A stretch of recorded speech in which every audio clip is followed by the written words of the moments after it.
Hello student, welcome to Swati's classes. आज हम देखेंगे थर्ड स्टैंडर्ड का EVS 1 lesson number 1 our environment. तो फर्स्ट पार्ट मैंने ऑलरेडी अपलोड कर दिया है स्टूडेंट। अगर आप लोगों ने नहीं देखा है तो चैनल को सब्सक्राइब कीजिए और फर्स्ट पार्ट को भी ज़रूर देखिए। और अभी हम स्टार्ट करेंगे लेसन का second part. Can you tell me दिया है स्टूडेंट आपको, are the things in this pictures living और नॉन लिविंग?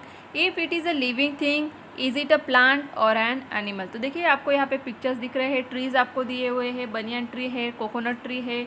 उसके बाद एनिमल्स भी आपको दिखेंगे, जैसे कि यहाँ पे आपको रैबिट, फ्रॉग, देन ये गैस सिलेंडर, ग्लास दिया है, रोज प्लांट एंड यहाँ पे दिया है पैन। तो आपको क्वेश्चन क्या दिया है, are the things in this picture living और नॉन लिविंग थिंग? तो कौन से living and non living things आपको दिख रहे हैं? देखिए लिविंग थिंग्स में हमने देखा था कि प्लांट्स एंड एनिमल्स जो होते हैं, उसमें फिर बर्ड्स भी आते हैं। तो एनिमल्स एंड प्लांट्स जो होते हैं लिविंग थिंग्स होते हैं, और बाकी की जो चीज़ें होती है उन्हें कहा जाता है नॉन लिविंग थिंग। तो देखिए आपको यहाँ पे लिविंग थिंग कौन सी दिखेंगी, जैसे कि ये बनियन ट्री आपको दिखेगा, देन उसके बाद कोकोनट ट्री है, ये भी लिविंग थिंग आएगा। एनिमल जो होते हैं जैसे कि रैबिट, फ्रॉग, ये क्या होगा, लिविंग थिंग। उसके बाद जो ये आपको रोज़ प्लांट दिख रहा है, ये भी क्या आएगा, लिविंग थिंग। और जो बाकी की चीज़ें हैं वो आएगी नॉन लिविंग, जैसे कि गैस सिलेंडर है, ग्लास है, ये पैन है, तो ये क्या आने वाले हैं, non living thing. Next question आपको दिया है, if it is a living thing, is it a plant और एन एनिमल? तो लिविंग थिंग कौन से देखे थे हमने, ये बनियन ट्री, तो ये क्या आएगा, प्लांट आएगा। कोकोनट ट्री भी प्लांट आएगा। रैबिट एंड फ्रॉग क्या आएगा, एनिमल्स आएंगे। एंड देन ये रोज़ प्लांट भी क्या आएगा, प्लांट आएगा। तो ये डिफरेंसेस अभी आपको समझ में आएंगे, क्योंकि आपने फर्स्ट पार्ट में देखा है कि लिविंग थिंग किसे कहा जाता है एंड नॉन लिविंग थिंग किसे कहा जाता है। तो एक बार ये कंसेप्ट आपको समझ में आएगी तो आपको ईजिली ये सारी चीज़ें समझ में आ जाएगी। नेक्स्ट आपको दिया है, use your brain power. A railway engine goes to and fro, is it living और नॉन लिविंग थिंग? तो जैसे कि रेलवे इंजन हो या फिर बस हो, वो भी एक जगह से दूसरी जगह पे जाते हैं, तो क्या वो लिविंग थिंग्स हो जाएंगी? क्या नहीं, क्योंकि लिविंग थिंग्स क्या करते हैं, खाना खाते हैं, पानी पीते हैं, सांस लेते हैं, ग्रो होते हैं, उन्हें हम लिविंग थिंग कहते हैं। तो यहाँ पे रेलवे इंजन आएगा कि लिविंग थिंग? नो, वो क्या आएगा, नॉन लिविंग थिंग आएगा। Wood comes from trees which are living things. A chair is made from wood. Now is the chair living or non-living thing? तो जैसे कि हमने देखा कि प्लांट्स क्या होते हैं, लिविंग थिंग होते हैं, तो ट्री क्या है, लिविंग थिंग। तो जो हम चेयर बनाते हैं, अगर वुडन चेयर है तो वो वुड जो हमने यूज़ किया है वो हमने कहाँ से लिया है, ट्री से लिया है। तो क्या फिर वो चेयर लिविंग थिंग्स होगी क्या? तो नहीं होगी, क्योंकि हमने कट कर दिया है। जो भी प्लांट का पार्ट है, जो ब्रांचेस हम कट करते हैं, कट करने के बाद वो क्या है, ट्री से अलग हो चुके हैं, तो वो भी क्या आएंगे, एक तरीके से नॉन लिविंग थिंग ही आएगी। कि हमने वुड से अगर चेयर को बनाया है तो वो भी नॉन लिविंग थिंग ही होगी।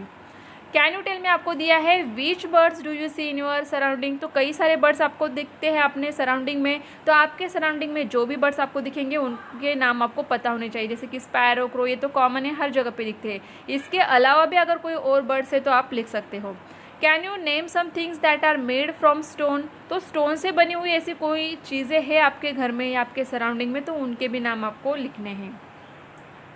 नेक्स्ट है the relationship between all things in the environment. तो जो एनवायरनमेंट में चीज़ें होती है, जो थिंग्स होती है, तो उनमें हमें एक तरीके का रिलेशन दिखाई देता है। कैसे, वो हम देखेंगे। Water and air are the part of the environment. तो जैसे कि हमें पता है पानी, हवा, ज़मीन, ये क्या है, एनवायरनमेंट का ही पार्ट है। All living things need them. तो सारे जो लिविंग थिंग्स है, प्लांट्स, एनिमल, बर्ड्स, ये सारे डिपेंड होते हैं एनवायरनमेंट के ऊपर। तो उनको इन सारी चीज़ों की ज़रूरत होती है, जैसे कि पानी है, एयर है, सॉइल है, ये सारी चीज़ें उनको चाहिए होती है अपने लिए। Living things also need food. तो सारे लिविंग थिंग्स को खाने की ज़रूरत होती है, फूड की ज़रूरत होती है। They get their food from the environment. तो ये खाना कहाँ से मिलता है उन्हें, एनवायरनमेंट से मिलता है। कई सारे एनिमल्स, बर्ड जो है प्लांट के ऊपर डिपेंड होते हैं। ह्यूमन बींग्स भी क्या करते हैं, प्लांट्स मीन्स जो वेजिटेबल फ्रूट्स हमें किससे मिलते हैं, प्लांट से मिलते हैं, तो उन्हें हम खाते हैं। या फिर जो कोई एनिमल्स को भी खाते हैं। तो इसी तरीके से क्या है, हम लोग जो खाने के ऊपर डिपेंड है, वो खाना हमें कहाँ से मिलता है, एनवायरनमेंट से। और एनवायरनमेंट मीन्स क्या, हमारे अराउंडिंग जो भी नेचर है, जो भी हमें हमारे सराउंडिंग में चीज़ें दिखती है, वो क्या है, हमारा एनवायरनमेंट ही है। Whatever living things need to survive they get from their environment. तो सर्वाइव मीन्स जीने के लिए, हमारी ज़रूरतें कंप्लीट करने के लिए हमें एनवायरनमेंट से ही सारी चीज़ें मिलती हैं। Birds build nest. तो बर्ड्स जो होते हैं अपना घर कहाँ पे बनाते हैं, तो ट्रीज़ के ऊपर। They need cotton, twigs and threads to build them. तो नेस्ट कैसे बनाते हैं, उन्हें कॉटन चाहिए, ट्विग्स चाहिए, थ्रेड चाहिए और फिर उनसे वो बनाते हैं अपना नेस्ट, जैसे कि आपको यहाँ पे पिक्चर में दिया है। They get this things from the environment, तो उन्हें अपना नेस्ट बनाने के लिए जो सारी चीज़ें चाहिए, कॉटन, ट्विग्स एंड थ्रेड्स, तो ये कहाँ से मिलेगी उन्हें? एनवायरनमेंट से मिलेंगी और उन्हें ही फिर कलेक्ट करके वो अपना घर बनाते हैं इस तरीके से। मीन्स उनकी जो ज़रूरत है शेल्टर या फिर जो उनका घर है वो बनाने के लिए उन्हें जो चीज़ें चाहिए वो कहाँ से मिल रही है? तो एनवायरनमेंट से मिलती है। Human being use so many things from the environment, तो हम लोग भी कई सारी चीज़ें यूज़ करते हैं एनवायरनमेंट से। We get cotton, wool and silk from our environment, we weave cloth from them, तो हम लोग क्या करते हैं, जो कॉटन हमें मिलता है, वूल हमें मिलता है एंड सिल्क जो मिलता है वो भी हमें एनवायरनमेंट से मिलता है। क्योंकि कॉटन किससे मिलेगा? हमें जो कॉटन प्लांट होते हैं उनसे मिलता है।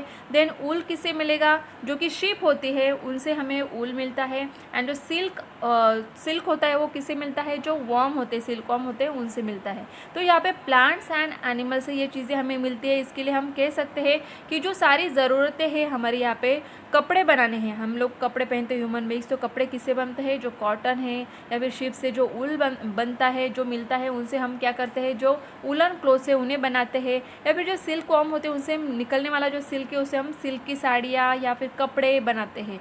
तो इस तरीके से जो है हम लोग क्या करते हैं, एनवायरनमेंट की चीज़ों को अपने आप के लिए यूज़ करते हैं। देखिए आपको पिक्चर में भी यहाँ पे दिया है कि इस तरीके से जो कॉटन है इससे क्या बनता है, इस तरीके से कपड़े बनाए जाते हैं। शिप से हमें क्या मिलेगा? ऊल मिलता है। देन उसके बाद आपको नीचे दिया है, देखिए इस तरीके की जो टोकरियाँ होती है या फिर जो बुक्स होते हैं इनके लिए प्लांट्स को यूज़ किया जाता है। We make things like mats, baskets, paper from materials in our environment. We build houses using clay and stone and wood. These material too we get from our environment. तो जो हमारी books हम लोग use करते हैं ना, तो उसका जो पेपर है वो भी जो प्लांट्स होते हैं उनसे ही बनाया जाता है। उसके बाद जो मैट्स है, बास्केट है, उनके लिए भी हम लोग क्या करते हैं, ट्रीज़ को यूज़ करते हैं। देन हम घर बनाने के लिए जो क्ले, स्टोन, वुड यूज़ करते हैं वो भी हमें एनवायरनमेंट से ही मिलता है। तो ये सारी जो मटेरियल्स है, सारी चीज़ें हैं, तो ये हमें एनवायरनमेंट से मिलते हैं। इसका मतलब क्या है कि हम एनवायरनमेंट के ऊपर डिपेंड है हमारी ज़रूरतों के लिए। The seeds of some plants are scatter by the wind, तो सीड जो होती है, जो फ्रूट्स हम लोग खाते हैं उनमें सीड्स होती है, तो ये सीड्स स्कैटर मीन्स फैलती है। कैसे? एक जगह से दूसरी जगह पे कैसे जाएंगी? अगर विंड है, तेज हवा चलती है, तो हवा के साथ साथ सीड्स भी क्या होती है, एक जगह से दूसरी जगह पे चली जाती है। As a result seedling of those plants grow in new places, तो इसीलिए क्या होता है, वो सीड्स अगर दूसरी जगह पे हवा के साथ चली जाएगी तो वहाँ पे वो सॉइल के अंदर चली जाएगी, तो उसमें से एक नया प्लांट ग्रो होने लगता है। Thus plants to get help from the environment, तो इस तरीके से प्लांट्स भी क्या करते हैं, एनवायरनमेंट के एक तरीके से हेल्प करते हैं। Living things take many things from their environment, what effect does that have on the environment, तो लिविंग थिंग्स जो है अपनी ज़रूरतें कंप्लीट करने के लिए एनवायरनमेंट से चीज़ें लेती है, तो इससे एनवायरनमेंट के ऊपर कोई अफेक्ट हमें दिखाई देता क्या, कोई इफेक्ट, कोई परिणाम हमें दिखाई देता क्या, ये क्वेश्चन हमें दिया हुआ है। Animals like a vulture and foxes eat the flesh of dead animals, thus they clean the environment while they satisfy their hunger. तो जो वल्चर होते हैं, फॉक्सेस होते हैं, क्या करते हैं, डेड एनिमल्स को खाते हैं, जिसके कारण क्या होता है कि एनवायरनमेंट हमारा क्लीन हो जाता है। क्योंकि अगर डेड एनिमल्स वैसे के वैसे वहाँ पे पड़े रहेंगे तो उससे बदबू आती है, गंदी स्मेल आती है और एनवायरनमेंट जो है हमारा ख़राब हो सकता है। लेकिन ऐसे जो एनिमल्स है, वल्चर, फॉक्सेस, वो क्या करते हैं, अपनी भूख मिटाने के लिए उन डेड एनिमल्स को खाते हैं, जिसके कारण जो है हमारा एनवायरनमेंट क्लीन हो जाता है। तो एक तरीके से एनिमल्स क्या करते हैं, यहाँ पे हमारी हेल्प करते हैं एनवायरनमेंट क्लीन करने के लिए। Remains of dead animals decay, they mix with the soil, leaves fall off trees, they too rot and get mixed in the soil। तो जो डेड एनिमल्स होते हैं उनका जो बचा हुआ पार्ट, डिके मीन्स क्या, एनिमल्स जो मरे हुए एनिमल्स है उनका कोई भी जो पार्ट है वो क्या होता है, डिके होता है, डिकम्पोज किया जाता है। ऑर्गेनिज्म जो होते हैं, माइक्रो ऑर्गेनिज्म जो सॉइल में होते हैं, वो उन्हें डिकम्पोज करते हैं, मीन्स एक तरीके से मिक्स कर देते हैं सॉइल के अंदर।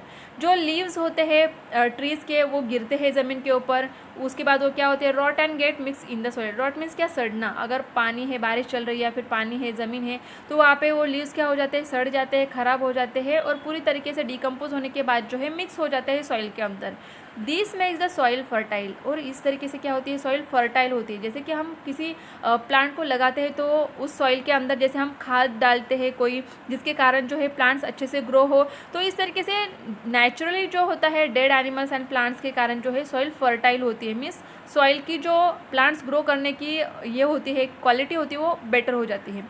Plants get nourishment from fertile soil. तो इस तरीके से जो यहाँ पे चीज़ें जो सब्सटेंसेस है जो एनिमल्स एंड प्लांट्स के कारण मिक्स होती है सॉइल में, ये प्लांट्स को जब मिलते हैं सॉइल के थ्रू, तो जो प्लांट्स है वो अच्छे से नरिशमेंट उन्हें मिलता है, अच्छे से उनका पोषण होता है और वो अच्छे से वो ग्रो हो पाते हैं।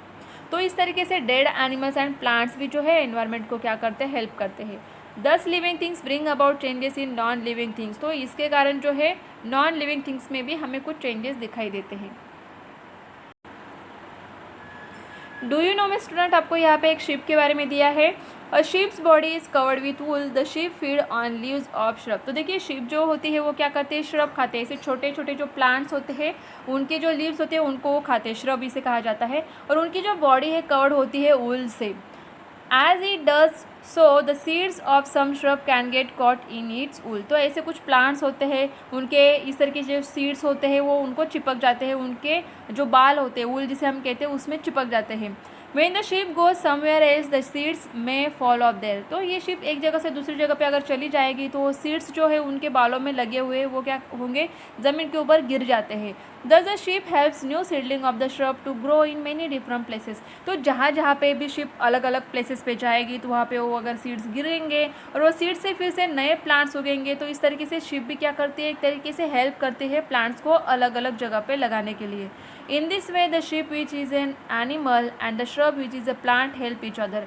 तो एक तरीके से शिप क्या करती है, प्लांट्स की हेल्प कर रही है कि अलग से जो है क्या करती है, प्लांट्स को उगाने का काम कर रही है। और प्लांट्स उगने के बाद फिर से उन्हें क्या मिल जाता है, अपना खाना भी मिल जाता है। तो इस तरीके से इन दोनों में हमें क्या दिख रहा है कि एक तरीके से रिलेशन दिख रहा है कि एक दूसरे की क्या करते हैं, हेल्प करते हैं। वॉट वी हैव लर्न, तो इस लेसन से हमने क्या सीखा, there are many things in our environment, some of them are living things and some are non living things. कि हमने क्या देखा कि एनवायरमेंट में लिविंग थिंग्स भी होते हैं और कुछ नॉन लिविंग थिंग्स भी होते हैं। Living things can move on their own. जो लिविंग थिंग्स होते हैं वो क्या करते हैं, अपने आप मूव हो सकते हैं, जैसे कि हम लोग एक जगह से दूसरी जगह पे चल के जाते हैं। Living things need food, living things को खाना ज़रूरी होता है। And food helps them grow, क्योंकि खाना हम क्यों खाते हैं, उसके कारण ही हमें पोषण मिलता है, न्यूट्रिशन मिलता है, जिसके कारण हम ग्रो होते हैं। Living things produce young ones, की जो लिविंग थिंग्स होते हैं वो अपने जैसे ही बेबीज़ को जन्म भी देते हैं। Living things are of two kinds, plants and animals. तो लिविंग थिंग्स के दो टाइप्स हमने देखे थे, प्लांट्स होते हैं एंड एनिमल्स होते हैं। तो उनमें कुछ सिमिलरिटी भी होती है, कुछ डिफरेंसेस भी होते हैं। Living things get all that they need from the environment. तो उन्हें जो भी नीड होती है, खाना पीना या फिर कपड़े या फिर घर बनाना है, तो सारी चीज़ें उन्हें कहाँ से मिलती है, तो एनवायरनमेंट से मिलती है। Living things bring about changes in non living things too. तो हम लोग क्या कर सकते हैं, लिविंग थिंग्स नॉन लिविंग चीज़ों में चेंजेस कर सकते हैं। All things in the environment depend upon each other. सारे के सारे जो लिविंग थिंग्स है वो एनवायरनमेंट के ऊपर डिपेंड है और एक दूसरे के ऊपर भी डिपेंड होते हैं। ऑलवेज रिमेंबर में देखेंगे, the needs of all living things are fulfilled by things in their environment. तो सारे लिविंग थिंग्स की जो ज़रूरत है वो फुलफिल कहाँ से होती है, तो एनवायरनमेंट से होती है। Such things should not be allowed to go waste. तो ऐसे जो चीज़ें हमें एनवायरनमेंट से मिलती है तो उन्हें वेस्ट करना चाहिए क्या, बिल्कुल भी नहीं, क्योंकि वो हमारे ही काम की है, तो उन्हें हमें वेस्ट नहीं करना है।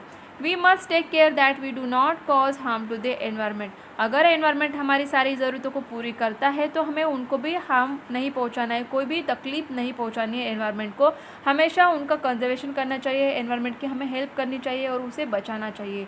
तो आई होप स्टूडेंट आपको लेसन अच्छे से समझ में आया होगा। अगर आपको वीडियो अच्छी लगे तो वीडियो को लाइक ज़रूर कीजिए और चैनल को सब्सक्राइब अगर नहीं किया है तो सब्सक्राइब भी कीजिए और जो बेल आइकॉन का बटन है उसे भी ज़रूर प्रेस कीजिए। उससे क्या होगा कि जो नई आने वाली वीडियोज़ है उसका नोटिफिकेशन आपको मिल जाएगा।